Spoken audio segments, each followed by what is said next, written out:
published a very dubious video as incontrovertible evidence. We insisted on OPCW experts being deployed to the area.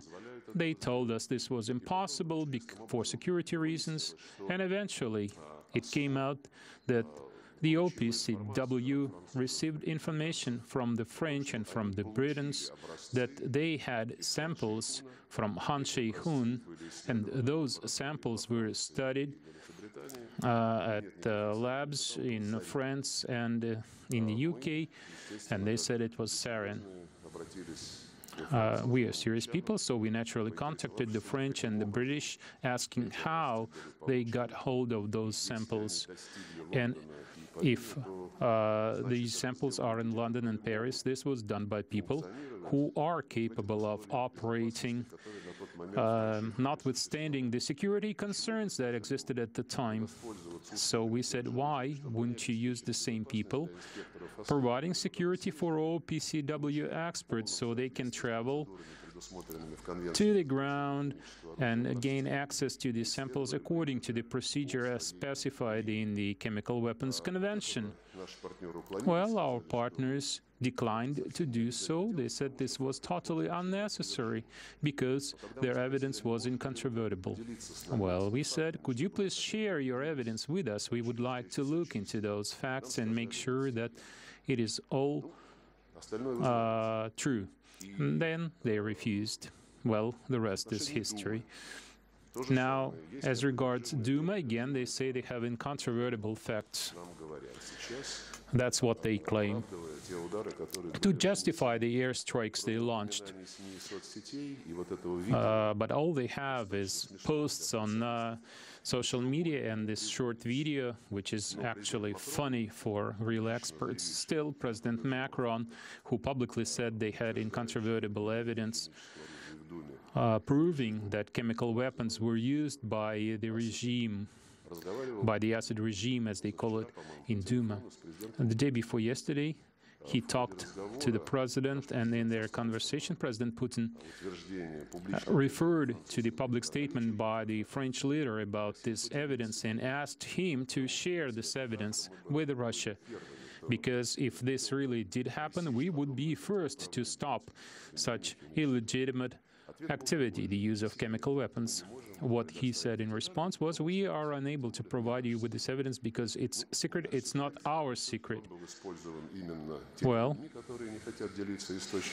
still, these people who don't want to share their intelligence used it as grounds for launching an attack. And this happened one day before OPCW experts who were already there were to go to the incident site to establish facts whether chemical weapons were used there or not. By the way, they still say they are ready to go to Duma in order to accomplish their mission there. We'll get back to that. I hope that this time they will be allowed to go there. And then there are a few episodes, what happened a year ago, like I said, and in addition, what happened recently, they have one more thing in common. On April 4th last year, when the White Helmets circulated this report, I got a call from Rex Tillerson, who said, we know that chemical weapons were delivered by an air bomb.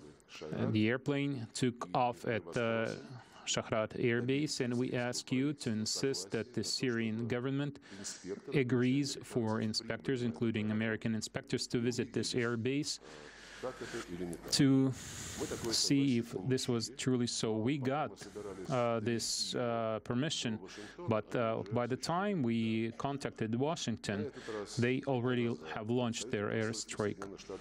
This time, a representative of the U.S. Embassy visited our ministry, and among other things, and he presented the American position. He said they were confident, and we replied to him that our military experts and our chemical weapons experts have inspected the site they were talking about, what they showed on the video, this hospital and other things, and did not find anything there. And he said, would it be possible for American experts to go there? We said, that's a great idea. Let us talk to Damascus. And a day later, again, President Putin, when he was talking to President Macron, President Putin, responding to the claims by his French counterpart, who said that there is no doubt that this was done by the Syrian government, asked him if France would like to deploy French experts who would work together with Russian experts and American experts and examine the situation on the ground. We have contacts between the defense ministries, and then none of the French colleagues contacted the defense ministry or the Ministry of Foreign Affairs of the Russian Federation. And again, as you know, they launched their airstrikes instead. So, we really want to establish the facts. Very often they tell us that they have all the facts. They have incontrovertible facts and evidence, but when we ask them to share, they said, no, why? Your intelligence services know everything very well themselves. So, we would like to focus in this particular incident and in other incidents as well on facts, including the so-called Skripal case. As you know, in this particular case, our UK counterparts refused to answer dozens of questions that we asked at different times, and all they say is that you did not answer any of our questions. Well, I would like to remind everybody that the questions they asked was only one question.